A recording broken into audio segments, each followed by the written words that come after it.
When Tyler Brooks grabbed that mashed potato from his lunch tray and hurled it directly at the new girl's face in front of the entire cafeteria, he was expecting laughter, applause, maybe even some phone recordings for social media.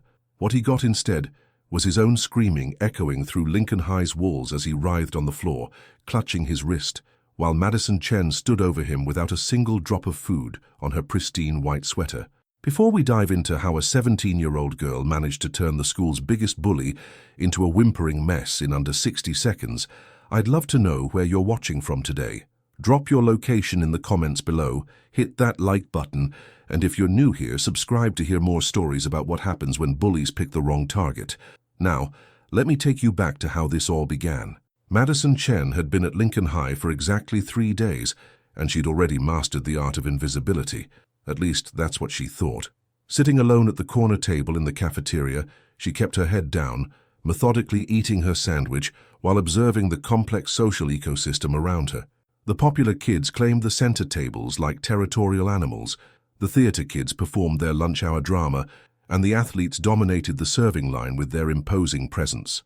But invisibility was an illusion when Tyler Brooks was hunting for entertainment. Tyler had ruled Lincoln High's social hierarchy for 2 years running. At 18, he was built like the linebacker he used to be before getting kicked off the team for attitude problems, a generous way of describing his tendency to target smaller players with unnecessary aggression. His sandy hair was always perfectly tousled, his designer clothes always spotless, and his cruel smile always ready to flash when he spotted weakness. Madison represented everything Tyler loved to exploit: new, quiet, and apparently defenseless. She was petite, maybe 5'4", with long black hair that she wore like a curtain to hide behind. Her clothes were simple, unremarkable, and she carried herself with the careful posture of someone trying not to take up too much space in the world. "Fresh meat," Tyler announced to his usual crew as they settled at their claimed table, directly in Madison's line of sight. His voice carried that particular tone of predatory excitement that made other students unconsciously shift away from his vicinity. Jake Morrison, Tyler's closest accomplice in cruelty, followed his gaze to Madison's corner table. "The Asian chick? Dude, she's been here 3 days and I don't think I've heard her speak once." "Perfect," Tyler grinned, cracking his knuckles in a gesture he'd perfected to maximum intimidation effect. "The quiet ones always break the loudest." Madison felt their stares like physical weight. She'd been in this situation before. New school, new bullies, same tired playbook. Her father's military career had moved their family 7 times in the past 5 years, and she'd learned to recognize the predatory gleam in certain students' eyes. The trick was usually to wait it out, keep your head down, and hope they'd find more interesting prey. But Tyler Brooks wasn't the type to lose interest easily. He stood up slowly, deliberately, letting his chair scrape against the floor in a sound that somehow managed to cut through the cafeteria's ambient noise. Other students began to notice, conversations dying as they sensed the familiar electricity that preceded Tyler's entertainment sessions. Madison's grip tightened almost imperceptibly on her sandwich. She'd been hoping to make it at least a full week before dealing with this particular high school tradition. Tyler began his approach, each step measured and confident, his crew following like eager hyenas. The cafeteria's energy shifted, that uncomfortable silence falling over nearby tables as students prepared to witness whatever humiliation Tyler had planned. Madison finally looked up, meeting Tyler's gaze directly for the first time since arriving at Lincoln High. For just a moment, something flickered in her dark eyes, something that wasn't fear or submission. But it passed so quickly that Tyler dismissed it as a trick of the fluorescent lighting. "Well, well," Tyler said, stopping directly beside Madison's table, close enough that his shadow fell across her lunch. "Look who finally decided to make eye contact. I was starting to think you were mute." The silence in the cafeteria was now absolute. Even the lunch staff had stopped their clattering to watch the show. Madison set down her sandwich with careful precision, her movements controlled and deliberate. "I'm just trying to eat lunch," she said quietly, her voice steady despite the attention of what felt like the entire school. Tyler's grin widened. He lived for moments like this, the calm before he shattered someone's composure completely. "Oh, she speaks, and with such confidence too. Tell me, new girl, what makes you think you can just sit here in my cafeteria, acting all mysterious and interesting?" "Your cafeteria?" Madison's tone remained level, but there was something underneath it now, something that made the hair on the back of Tyler's neck stand up, without him understanding why. But Tyler Brooks had never been one for subtle warnings. Tyler's laugh was loud and performative, designed to broadcast his dominance to every corner of the cafeteria. "That's right, sweetheart. My cafeteria, my school, my rules. And rule number one is that new kids show proper respect to their betters." Madison's jaw tightened almost imperceptibly. She'd heard variations of this speech at 4 different schools, delivered by 4 different bullies who all thought they were the first person clever enough to target the quiet new girl. What they never seemed to understand was that quiet didn't mean helpless. "I'm not looking for trouble," Madison said, her voice carrying a warning that Tyler was too intoxicated by his own power to recognize. "I just want to finish my lunch in peace." "Peace?" Tyler's voice rose to ensure maximum audience participation. "You hear that, everyone? Princess here wants peace." The cafeteria erupted in nervous laughter, the kind that students produced when they were grateful not to be in the target's position. Jake Morrison stepped closer, emboldened by the crowd's reaction. "Maybe she doesn't understand how things work around here, Tyler. Maybe she needs a proper Lincoln High welcome." Madison's hands remained flat on the table, but her breathing had shifted into a pattern her father had drilled into her since she was 12, deep, controlled, centering. Dr. Chen had been very specific about when these techniques should be used, and more importantly, when they shouldn't be. "Save it for when you have no other choice," he'd always said, "but when that moment comes, don't hesitate." Tyler basked in the attention, feeding off the energy of his captive audience. This was his domain, his moment of absolute power, and he intended to savor every second. "You know what, new girl? I think you need to learn some humility. Lucky for you, I'm an excellent teacher." He turned to address his audience, arms spread wide like a performer taking the stage. "Ladies and gentlemen, today's lunch special is a lesson in respect, served fresh and hot." The crowd's laughter grew louder, more confident now that they understood their role in Tyler's performance. Phones began appearing, held discreetly at table level, ready to capture whatever humiliation was about to unfold for later social media glory.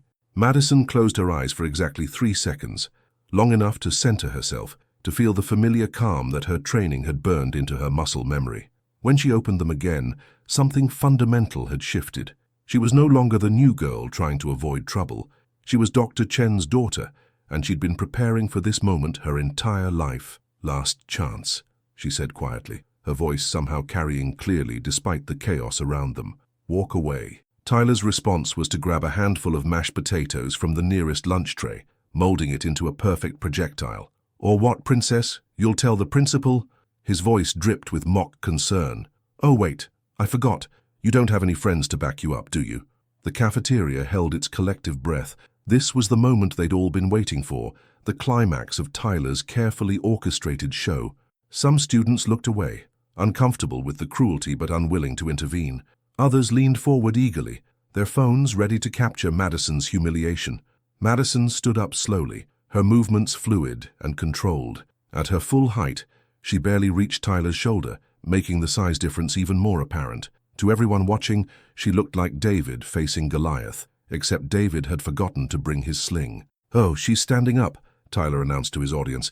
"I think she's actually going to fight me. This is too good." He raised the handful of mashed potatoes high above his head, positioning himself for maximum dramatic impact. "You know what, sweetheart?" Tyler's voice took on that particular cruel tone that every student at Lincoln High had learned to fear. "I changed my mind. I don't think mashed potatoes are humiliating enough for someone with your attitude." He tossed the potatoes aside and instead grabbed his entire lunch tray, complete with mystery meat, congealed gravy, and something that might have once been vegetables. The cafeteria gasped collectively as they realized Tyler was escalating far beyond his usual cruelty. "This," Tyler announced, holding the tray above Madison's head, "is what happens when you don't know your place." Madison looked up at him, her expression eerily calm in the face of total humiliation. "Are you sure you want to do this?" Tyler's grin was triumphant. "Oh, I'm absolutely sure." And then he turned the tray over, sending its entire contents cascading down toward Madison's head. Except somehow, impossibly, nothing touched her. The cafeteria erupted in confused gasps and surprised shouts as Tyler's entire lunch tray clattered to the floor, its contents scattered in a perfect circle around Madison, who stood completely clean and untouched in the center of the mess. But the food wasn't the source of the screaming that had begun echoing off the cafeteria walls. That sound was coming from Tyler Brooks, who was now on his knees clutching his right wrist, his face contorted in a mixture of shock and agony that no one at Lincoln High had ever seen before. What had happened occurred so quickly that most students missed it entirely. One moment Tyler was dumping his tray over Madison's head, triumphant in his moment of cruel victory. The next, Madison had moved with fluid precision that seemed to defy physics, stepping sideways while simultaneously deflecting the falling tray and catching Tyler's wrist in a grip that looked gentle but had clearly done something devastating. "Oh my God!" whispered Emma Rodriguez from her table near the windows, her phone still recording. "Did anyone else see that?" Madison stood over Tyler, her breathing still perfectly controlled, her pristine white sweater still spotless despite the food scattered around her feet. Her expression hadn't changed. She still looked like the quiet, unremarkable new girl, except now Tyler Brooks, the terror of Lincoln High, was whimpering at her feet. "I told you to walk away," Madison said quietly, her voice carrying clearly over Tyler's pained gasps. "I gave you multiple chances." Jake Morrison stared in complete bewilderment, his brain struggling to process what he'd just witnessed. "Tyler? Dude, what happened? Get up!" But Tyler couldn't get up. Madison's grip on his wrist had been brief, maybe 2 seconds at most, but it had been applied with surgical precision to a pressure point that her father had taught her during their training sessions. The pain was intense but temporary, and more importantly, completely non-damaging. Dr. Chen had always emphasized control above all else. "He'll be fine in about 5 minutes," Madison said, finally releasing Tyler's wrist and stepping back. "Nothing's broken, nothing's torn. He just needs to remember this feeling." The cafeteria was in complete chaos now. Students were standing on tables to get better views, phones were recording from every angle, and the lunch staff was frantically trying to reach the principal's office on their radio. But through all the noise and confusion, Madison remained perfectly calm like the eye of a storm. Tyler slowly managed to struggle to his feet, cradling his wrist against his chest. His face was flushed with humiliation and rage, but underneath both emotions was something new and unfamiliar, genuine fear. "What the hell did you do to me?" "I defended myself," Madison replied simply. "Nothing more, nothing less." Principal Harrison burst through the cafeteria doors with 2 security guards, having been alerted by the lunch staff's frantic radio calls. He took in the scene, Tyler clutching his wrist, food scattered across the floor, and Madison standing calmly in the center of it all, while hundreds of students recorded everything with their phones. "What is going on here?" Principal Harrison demanded, his voice cutting through the chaos like a blade. Tyler immediately tried to assert his version of events, his voice shaky but aggressive. "She attacked me. I was just trying to be friendly and she went psycho on me." Murmurs rippled through the crowd. This was Tyler's usual strategy: twist the narrative, play the victim, let his popularity and reputation do the heavy lifting. It had worked countless times before with other students who didn't have witnesses or the courage to fight back, but this time was different. "That's not what happened," Emma Rodriguez called out, holding up her phone. "I got the whole thing on video. He dumped his entire lunch tray on her head, or tried to anyway." "Yeah," another student chimed in. "Tyler was being a total jerk. She was just trying to eat lunch." More voices joined in, students who had watched Tyler's reign of terror for months finally finding the courage to speak up. The tide of opinion was shifting, and Tyler could feel his carefully constructed social empire beginning to crumble. Principal Harrison looked between Tyler and Madison, his experienced eyes taking in Tyler's theatrical pain versus Madison's calm composure. "Miss Chen, is it? Would you like to explain your side of this incident?" Madison nodded respectfully. "Mr. Brooks approached my table and began making threats. When he attempted to dump his food on me, I used minimal necessary force to defend myself. I believe several students have video evidence of the entire encounter." Tyler's face was turning red, with a combination of pain and rage. "Minimal force? You nearly broke my wrist." "Your wrist is fine," Madison said matter-of-factly. "The pressure point technique I used causes temporary discomfort but no lasting damage. You'll have full mobility returned within the next 3 minutes." The cafeteria fell silent as the implications of Madison's words sank in. Pressure point technique. She knew exactly what she had done, how she had done it, and why it wouldn't cause permanent harm. This wasn't a lucky accident or a moment of panicked self-defense. Principal Harrison's eyebrows rose considerably. "Miss Chen, perhaps you and I should have a conversation in my office, along with your parents." But before Madison could respond, Tyler made one final desperate attempt to salvage his reputation. Tyler's face contorted with rage and humiliation as he realized his social kingdom was crumbling around him. "You think you're so tough?" he snarled, advancing on Madison despite still cradling his wrist. "Let's see how tough you are when I really—" He never finished the sentence. Madison moved again with that same fluid precision, this time simply stepping aside and allowing Tyler's own momentum to carry him face first into the scattered mashed potatoes on the floor. The cafeteria erupted in laughter, not the nervous, fearful laughter Tyler was used to commanding, but genuine amusement at his expense. "That's enough," Principal Harrison commanded, his voice echoing off the cafeteria walls. "Mr. Brooks, you will report to my office immediately. Miss Chen, you as well. Everyone else, lunch is over. Return to your classes." 20 minutes later, Madison sat in Principal Harrison's office while he reviewed the multiple videos that students had eagerly submitted.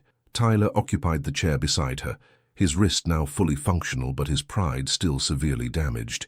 "Miss Chen," Principal Harrison said, setting down his tablet, "these videos clearly show Mr. Brooks initiating the confrontation and attempting to assault you with food.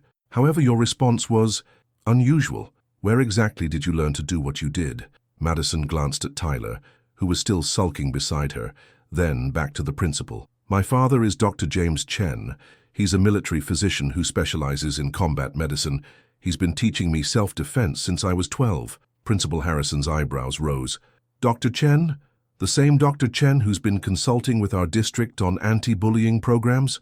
"Yes, sir. He's spoken at several schools about the psychological impact of bullying and effective intervention strategies. He always emphasized that physical self-defense should be the absolute last resort, used only when all other options are exhausted." Tyler shifted uncomfortably in his chair. The name Dr. Chen was familiar. He'd been forced to attend one of those anti-bullying assemblies last year, though he'd spent most of it texting under his desk. "And you felt all other options were exhausted?" Principal Harrison asked. Madison nodded calmly. "I asked Mr. Brooks to leave me alone multiple times. I tried to de-escalate the situation verbally. When he physically attacked me with food, I used the minimum force necessary to protect myself and stop the assault."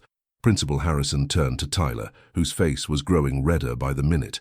"Mr. Brooks, this is your third documented incident of bullying behavior this semester. Combined with your previous disciplinary record and now assault with food," he shook his head, "I'm afraid this means automatic suspension and mandatory counseling sessions." "This is bullshit," Tyler exploded, jumping to his feet. "She humiliated me in front of the entire school. She made me look like a fool." "No, Mr. Brooks," Principal Harrison said firmly. "You made yourself look like a fool. Miss Chen simply defended herself from your attack." As Tyler stormed out of the office, muttering threats and complaints, Principal Harrison turned back to Madison. "Miss Chen, while your actions were technically self-defense, I need to ask, are you planning to use these skills again?" Madison considered the question carefully. "Only if someone gives me no other choice, sir. My father always taught me that the best fight is the one you never have to have." Principal Harrison smiled for the first time since the incident began. "Wise words. I think you're going to do just fine at Lincoln High." Word of the cafeteria incident spread through Lincoln High faster than wildfire. By the end of the day, Madison Chen had transformed from the invisible new girl into something of a legend. Students who had never spoken to her before were suddenly eager to be her friend, and more importantly, those who might have considered bullying her had found other interests. Tyler Brooks returned from his suspension 2 weeks later to find his social hierarchy completely dismantled. Without the fear he'd cultivated, his followers had dispersed to find new leaders. He ate lunch alone now, occasionally glancing over at Madison's table, where she sat with Emma Rodriguez and several other students, laughing and enjoying normal teenage conversation. The most surprising change, however, came 3 months later when Tyler approached Madison after school, his usual swagger replaced by genuine nervousness. "Hey," he said quietly, stopping a respectful distance away. "Can I talk to you for a minute?" Madison looked up from her textbook, her expression neutral but not hostile. "What's up?" "I just wanted to say—" Tyler struggled with words that didn't come naturally to him. "I'm sorry. For everything. The cafeteria thing and all the other stuff before that. I've been going to those counseling sessions, and I'm starting to understand how messed up I was." Madison studied his face for a moment, looking for signs of deception or manipulation. Finding none, she nodded. "Apology accepted, Tyler. We all make mistakes. Yeah, but some mistakes hurt people. Tyler shifted his weight, clearly uncomfortable, but determined to continue. I've been thinking about what your dad said in that assembly last year, about how bullies are usually just scared kids who learned the wrong way to deal with their problems. Madison smiled slightly. He'd be glad to know someone was actually listening. As Tyler walked away, Madison reflected on her father's words about conflict resolution. Sometimes the strongest response wasn't the most violent one. Sometimes it was simply showing someone that their power over you was an illusion. The cafeteria at Lincoln High was never quite the same after that day. Students were kinder to each other, more aware that the quiet kid in the corner might have hidden depths. And Madison Chen, the girl who'd wanted nothing more than to eat lunch in peace, had accidentally taught an entire school that true strength comes not from intimidating others, but from knowing when and how to stand up for yourself. The video of Tyler's humiliation still circulated on social media months later, but it had evolved from a simple "bully gets owned" clip into something more meaningful, a reminder that appearances can be deceiving, and that sometimes the smallest person in the room is actually the strongest. Dr. Chen was particularly proud when Madison told him about Tyler's apology. "That," he said, "is what real victory looks like." If you enjoyed this story about standing up to bullies and the power of inner strength, smash that like button and subscribe for more real-life stories about courage, resilience, and the unexpected ways people find their power. What would you have done in Madison's situation? Let me know in the comments below.